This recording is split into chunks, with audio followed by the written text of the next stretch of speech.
Aries season marks the beginning of spring in the Northern Hemisphere. This is the energy of new life bursting forth onto the world stage. It's the energy of youth's beautiful enthusiasm to seize all that this world has to offer. Aries embodies that appetite for embracing and experiencing everything to the fullest. Part of that fiery zest for life comes from the fact that Aries is ruled by the bold and passionate planet Mars. If you'd like to learn more about Aries' connection with Mars, you can check out my other video titled Aries, Your Planet, linked in the description. The astrological year actually begins with Aries season. Our secular New Year in the West is, of course, January 1st, but for at least 2 millennia now, astrologers have been marking the beginning of the year on the spring equinox, the day when the sun, as it travels through the zodiac, moves into the sign of Aries. This is a symbolic, celebratory time of abundant possibility, where the barren dormancy of winter gives way to the vital potency of spring. Some keywords that describe the spring season are initiation, formation, inspiration, creation, action, proliferation, pioneering, exploring, planting, seeding, beginning, emerging, and dispersing. This is the time in the cycle of nature that the world is reborn. This period of the year is characterized by the emergence of new life and an abundance of activity as flora begins to bloom again and fauna returns from migration or hibernation. Spring is when the earth awakens, refreshed and full of dynamic energy. And this natural seasonal symbology contributes to that iconic, vivacious persona which characterizes the zodiac sign Aries. Spring represents youth and innocence, the first breath, the first fledgling steps. It can be symbolized in terms of the human life cycle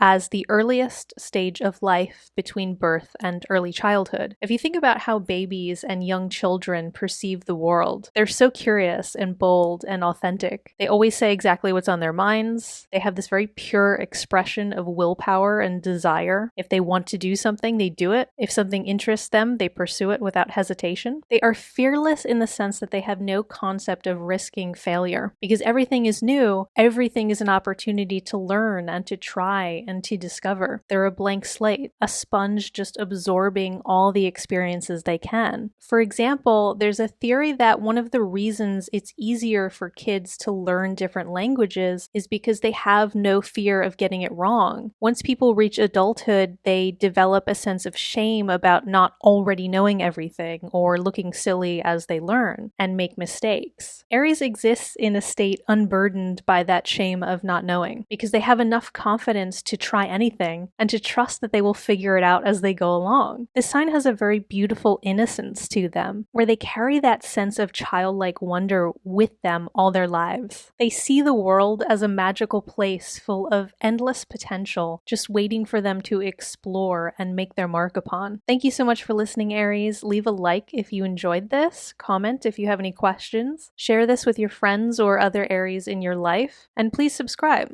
I would be so happy to have you with me. One last thing I'll mention is that this is based on traditional Hellenistic astrology, developed over 2,000 years ago by the ancient Greeks and Romans with significant contributions from the Egyptians, Babylonians, Persians, and various other cultures in the surrounding areas of North Africa, South Asia, and the Arabian Peninsula. Since all of these places are situated above the equator, the seasonal associations with zodiac signs are from a northern hemisphere perspective. So a common question is, if I was born an Aries in the southern hemisphere, does that mean I should pay more attention to the seasonal symbology of autumn since the seasons are opposite? The short answer is no. The original meanings apply to everyone, regardless of where on the planet you were born. The long answer is a little bit more interesting. If you are seeking a deeper understanding of your sign, then it's important to know that astrology is a vastly complex symbolic language which employs the natural principle of duality. In this context, that means spring and autumn are two sides of the same coin, and I would absolutely encourage everyone to explore a little bit about the sign which is 180 degrees opposite to your own in the zodiacal wheel. In a way, this can be like holding up a sort of mirror or a negative of a photograph, an inverted image of yourself. By understanding our opposite, we can often gain a deeper understanding of our own soul. Aries is 180 degrees opposite to the sign Libra. And I will leave a link to Libra's seasonal video in the description below if you want to check that out.